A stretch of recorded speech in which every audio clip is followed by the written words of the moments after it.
దేవుని వాక్యాన్ని గైకుంటున్నామా? ప్రశ్న.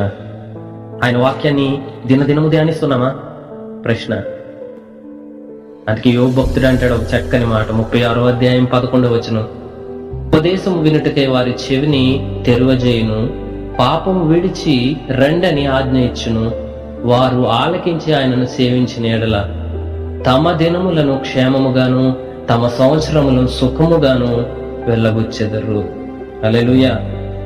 వారు ఆయన ఆజ్ఞలను ఆలకించి ఆయన ఉపదేశమును విని ఆయన ఆ యొక్క పాపాన్ని విడిచి ఆయన సేవిస్తేనంట తమ దినములు క్షేమముగాను తమ సంవత్సరములు సుఖముగాను వెళ్ళబుస్తారు, అంటే బ్రతుకుతారు. కాబట్టి మన దినములు క్షేమంగా ఉండాలంటే, మన సంవత్సరములు సుఖమయముగాను నెమ్మదిగాను మనం బ్రతకాలంటే ఒకటే మార్గం, ఆయన వాక్యమందు మనం పట్టుదల గలవారమే ఉండాలి.